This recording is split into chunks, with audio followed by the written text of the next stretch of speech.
Morning students, welcome you all. I am Nidhi Goyal, Assistant Professor ABST, Government College वारा। बच्चों हम लोग अपना बीकॉम थर्ड ईयर का वैल्यूएशन ऑफ गुडविल कंटिन्यू कर रहे हैं। हम अभी तक इसके दो मेथड स्टडी कर चुके हैं। Now we are going for third method. इसका हमारा थर्ड मेथड है एनविटी मेथड, यानी कि वार्षिक वृत्ति विधि। वार्षिकी विधि क्या होती है बच्चों? पहले एनविटी क्या होती है? What is एनविटी? एनविटी का वार्षिकी का मतलब होता है जब एक फिक्स्ड अमाउंट हर साल आपको मिलता है, रिसीव होता है, तो फिर आप उसे एनविटी बोलते हैं, दैट इज़ एनविटी। अब यहाँ एनविटी मेथड से हम गुडविल का वैल्यूएशन कैसे करेंगे? देखिए अभी तक हमने बच्चों जितने भी मेथड्स पढ़े, हमने एफएमपी कैलकुलेट किया, हमने सुपर प्रॉफिट कैलकुलेट किया, तो जो भी क्रेता है, खरीदने वाला है बिज़नेस को, वो अपने वेंडर को, अपने विक्रेता को ज़्यादा पैसा क्यों दे रहा है? गुडविल के लिए दे रहा है। गुडविल के लिए ज़्यादा पैसा क्यों दे रहा है? क्योंकि उसको पता है कि इसी गुडविल के कारण मैं आगे भविष्य में ज़्यादा अर्न कर पाऊँगा, सुपर प्रॉफिट्स अर्न कर पाऊँगा। तो उन अधिलाभों की वजह से वो अभी एट प्रेजेंट अपने विक्रेता को क्या करता है? गुडविल का पेमेंट करता है, यानी कि संपत्तियों के शुद्ध मूल्य से ज़्यादा उसको पेमेंट कर देता है। ठीक है, फाइन। अब आप एक बार ध्यान दीजिए, सपोज़ कीजिए मैंने गुडविल के लिए 4 लाख रुपए अभी अपने एग्जिस्टिंग वेंडर को पे कर दिया है ना। अब मुझे ये जो 4 लाख रुपए है इसकी रिकवरी कैसे होगी? अपने बिजनेस से होगी, सुपर प्रॉफिट्स के रूप में होगी। लेकिन ये सारा का सारा सुपर प्रॉफिट मुझे एक बार में नहीं अर्न हो जाएगा। ये सुपर प्रॉफिट मुझे आगे कई सालों में थोड़ा थोड़ा करके रिसीव होगा। इसका मतलब मुझसे जो खरीदने वाला व्यक्ति है उसको तो उस गुडविल के अमाउंट पर मुझे गुडविल की रिकवरी तो पूरी हो जाएगी, yes definitely it will be, लेकिन उसके ऊपर ब्याज का नुकसान होगा। मैंने अभी एट प्रेजेंट आपको 4 लाख दे दिया, सामने वाले के पास 4 लाख की रकम आ गई, वो उस पर इंटरेस्ट के रूप में गेन करेगा, लेकिन मुझे वो 4 लाख रुपए अर्न करने में 4 साल लग जाते हैं, तो मुझे उस पर 4 साल के ब्याज का नुकसान हो गया, इंटरेस्ट का नुकसान हो गया। ठीक है, तो इस तरीके से बच्चों, दूसरे शब्दों में अगर मैं इसको आपको समझाऊं तो हमारी जो रुपए की परचेजिंग पावर होती है, उसकी क्रय शक्ति होती है, वो कम होती चली जाती है बिकॉज ऑफ इन्फ्लेशन, महंगाई की वजह से। यानी कि जैसे सपोज़ कीजिए कि आज आप 100 रुपये में, ठीक है, 100 रुपये में सपोज़ कीजिए 10 पेंसिल्स परचेज कर पा रहे हैं इन करंट ईयर, लेकिन आफ्टर 2 ईयर्स आप क्या 100 रुपये में 10 पेंसिल्स परचेज कर पाएंगे? फिर से महंगाई बढ़ जाएगी, और महंगाई बढ़ जाने के बाद कितना होगा? आफ्टर 1 ईयर, सपोज 1 ईयर, अब आप 10 की जगह 8 पेंसिल ही खरीद पा रहे हैं। आप देख ही रहे हैं रेगुलर ऐसा हो रहा है ना। या फिर अगर मैं और अगले साल की बात करूं तो आप 100 रुपये में केवल 6 पेन ही परचेज कर पा रहे हैं नेक्स्ट ईयर में। तो इस तरीके से क्या हो रहा है, एक्चुअल में आप देखें तो 100 रुपये में अब उतनी कैपेसिटी नहीं रह गई जितनी पहले साल में थी। जहाँ पहले साल में ये मुझे 10 पेंसिल दे रहा था, नेक्स्ट में ये 8 ही दे पाया, और फिर अगले साल में 6 ही दे पाया। यानी कि जो हमारा अमाउंट है, हमारी मनी है, उसकी परचेजिंग पावर, क्रय शक्ति कम हो रही है बिकॉज ऑफ इन्फ्लेशन। ठीक है, तो ये जो डिफरेंस आ रहा है, इस डिफरेंस को कवर करने के लिए, यानी कि 3 साल बाद की मेरी जो रुपए की वैल्यू है उसको मैं आज प्रेजेंट पे अगर कन्वर्ट कर दूँ तो मेरा ये जो डिफरेंस है वो ख़त्म हो जाएगा। उसका मतलब ये हो जाएगा कि तब भी मैं उतना ही खरीद पाऊँगी जितना मैं आज खरीद पा रही हूँ उस पैसे से, है ना। तो इस चीज़ को हम इंटरेस्ट फैक्टर से कॉम्पनसेट करते हैं। इंटरेस्ट फैक्टर की फॉर्म में कैसे? जैसे सपोज़ कीजिए हम बात करते हैं कि इंटरेस्ट रेट 10% है। आज आपके पास 100 रुपये है, 100 रुपये आपका 10% इंटरेस्ट रेट से एक साल बाद कितना हो जाता है? 110, 110 रुपये हो जाता है। फिर अगले साल आपको 110 रुपये पर 10% इंटरेस्ट मिलता है, तो ये आपका कितना हो जाता है? 121 रुपये, है ना। फिर उसके बाद अगले साल आपके 121 रुपये पर आपको अगर 10% इंटरेस्ट मिलता है, तो फिर इसमें 12 रुपये 10 पैसे जोड़ दीजिए, कितना आएगा?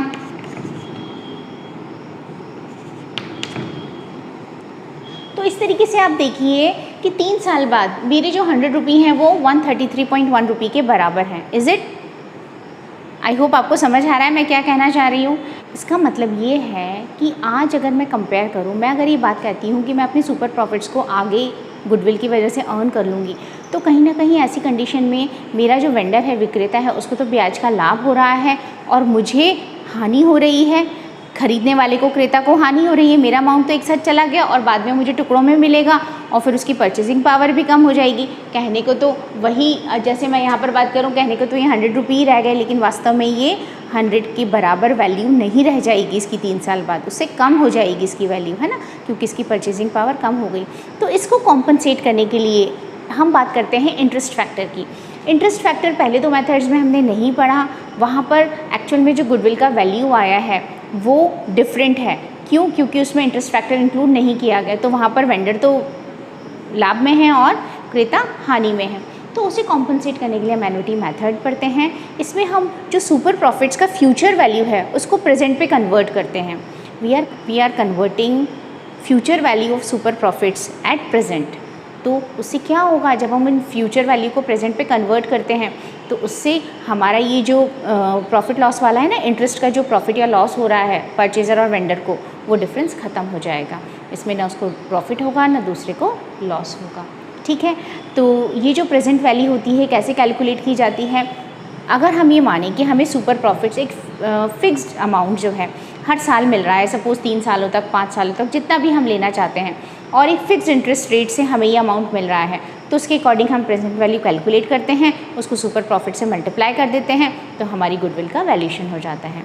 बच्चों, इसमें एक इम्पॉर्टेंट बात ये है कि यहाँ पर हमें एवरेज प्रॉफिट्स का यूज़ नहीं करना है।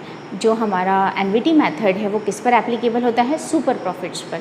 और इसमें आपको सीधा सीधा सुपर प्रॉफिट्स को एनवीटी के वैल्यू से मल्टीप्लाई कर देना है, जो उसका क्यूमुलेटिव वैल्यू है, संचयी उसका जो मूल्य आएगा।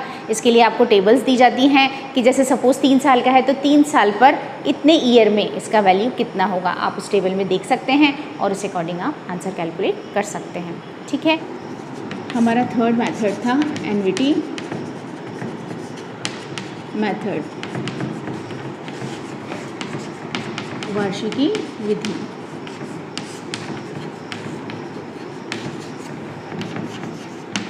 गुडविल इज इक्वल टू होगा सुपर प्रॉफिट्स, तो इसमें आप ध्यान दीजिएगा, into present value of 1 rupee eight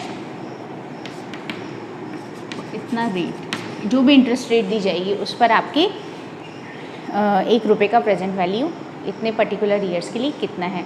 ये जनरली हमें क्वेश्चन में दिया जाता है, नहीं तो फिर हम टेबल से इसे ईजिली देख सकते हैं। आपकी बुक के पीछे इसकी टेबल दी हुई रहती है, वहाँ आप इसे देख सकते हैं। ठीक है, अच्छा, ये जो बात मैं आपसे कह रही हूँ ना कि एवरेज प्रॉफिट्स पर एप्लीकेबल नहीं होता है, बहुत इंपॉर्टेंट पॉइंट है, इसे ध्यान रखिएगा। काफ़ी कॉम्पिटिटिव एग्जाम्स में क्वेश्चन पूछा जाता है वैल्यूएशन ऑफ गुडविल को लेकर। देन अब हम इसमें बात करें, अगर आप कहें कि मैम ना तो हमें टेबल्स प्रोवाइड की गई और न ही हमें इसका वैल्यू क्वेश्चन में मेंशन किया गया, तो फिर हम क्या करेंगे? फिर हम उस कंडीशन के लिए भी प्रिपेयर हैं। उस कंडीशन में बच्चों हम यहाँ पर फॉर्मूला पुट करेंगे। क्या फॉर्मूला पुट करेंगे? अगर आपको प्रेजेंट वैल्यू कैलकुलेट करना है ऑफ 1 रुपी, ठीक है, तो यहाँ पर आप क्या फॉर्मूला लगाएंगे? Minus 100 upon 100 plus r whole raised to power n upon r by 100। ठीक है, यहाँ पर बच्चों r क्या है? r है rate of interest per annum.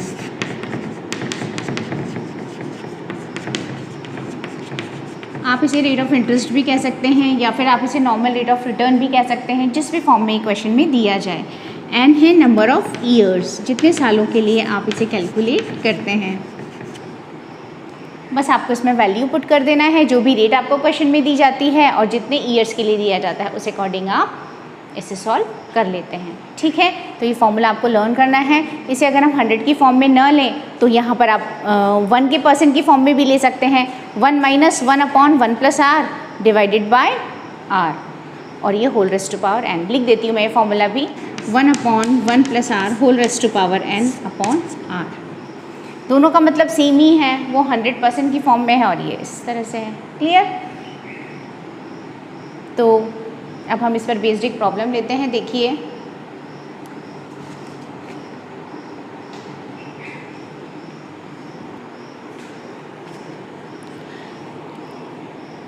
Following information relates to the business of a sole trader.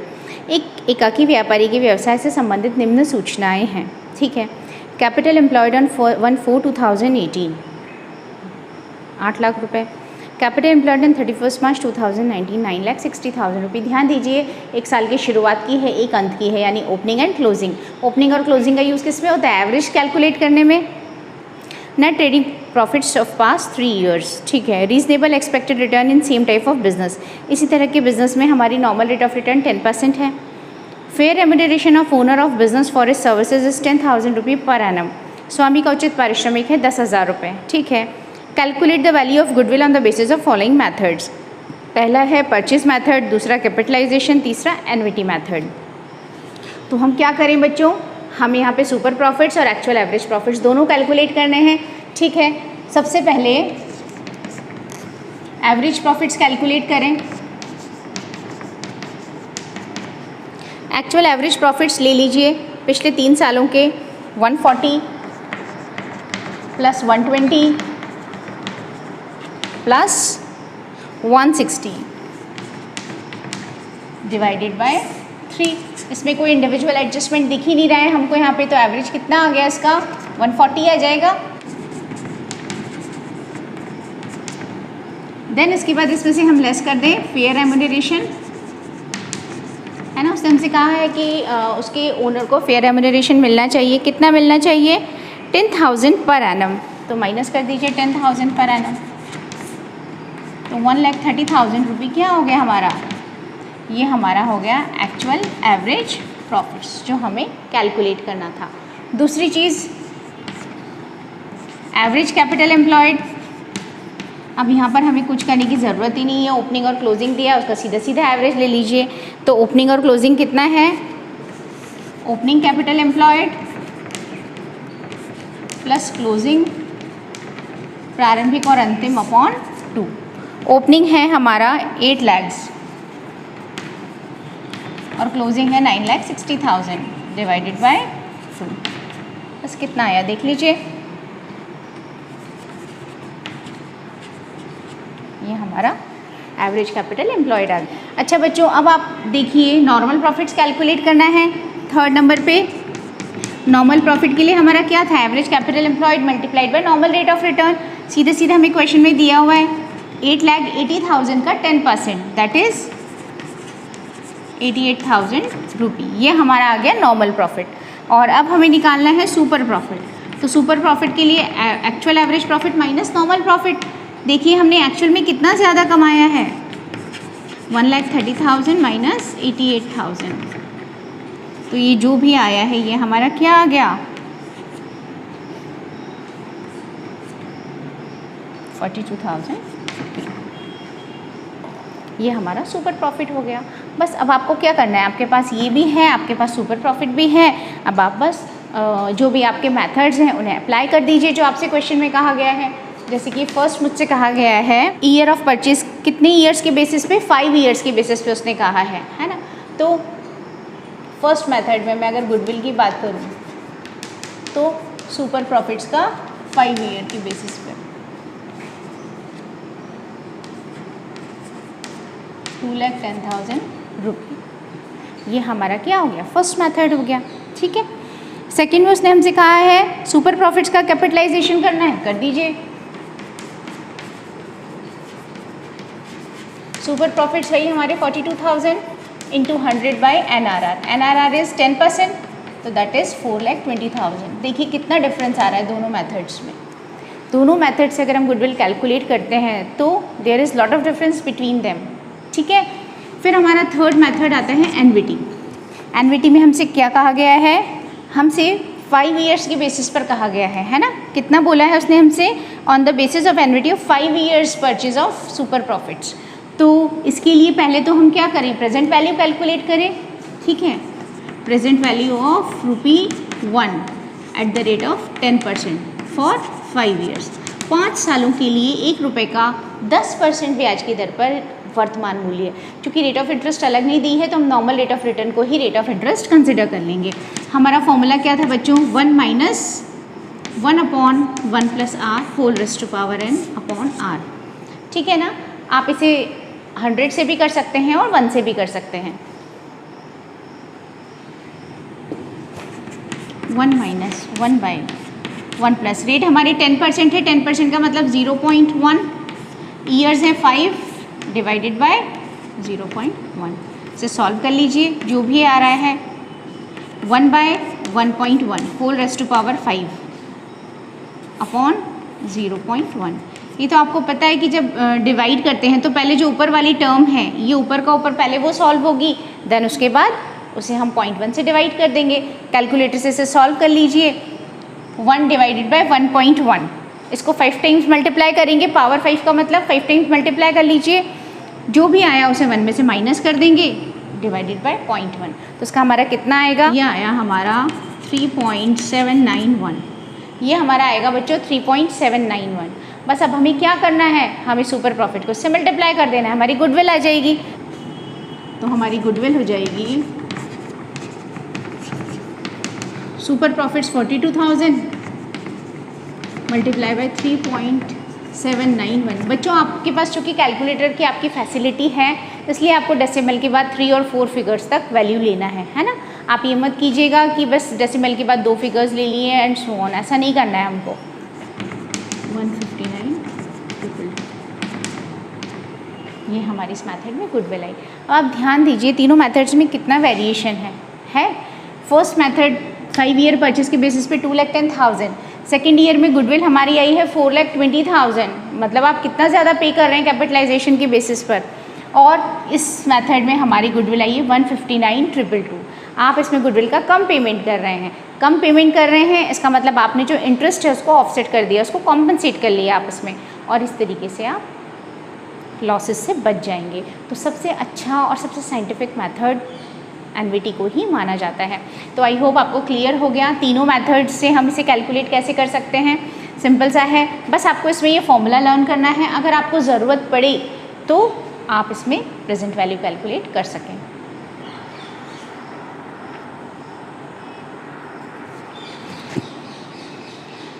तो बच्चों आई होप आपको वैल्यूएशन ऑफ गुडविल के तीनों मेथड्स अच्छे से क्लियर हो गए हैं। आपके ज़्यादा टिपिकल क्वेश्चंस नहीं आते हैं ग्रेजुएशन लेवल पे। बस आपको सुपर प्रॉफिट और एक्चुअल एवरेज प्रॉफिट को कैलकुलेट करना अच्छे से आना चाहिए। उसके परफॉर्मेंस मैंने आपको बहुत अच्छे से बताए हैं।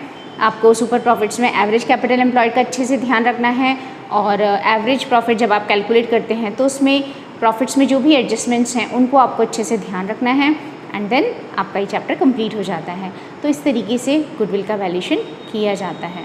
ठीक है, अब नेक्स्ट नया चैप्टर स्टार्ट करेंगे। इस नए चैप्टर में हम वैल्यूएशन ऑफ शेयर्स को पढ़ेंगे, है ना। वैल्यूएशन ऑफ शेयर्स, इसमें शेयर्स का वैल्यूएशन किस तरह से किया जाता है, शेयर्स के वैल्यूएशन के कौन कौन से मेथड्स होते हैं, उन्हें किस किस तरीके से यूज़ किया जाता है। ठीक है, तब तक आप इस चैप्टर को कंप्लीट कर लीजिए। आपको अगर किसी भी तरह की कोई भी प्रॉब्लम है तो आप अपनी कमेंट्स के थ्रू मुझसे बात कर सकते हैं, मुझे अपनी क्वेरीज़ भेज सकते हैं। ठीक है, गुड बाय।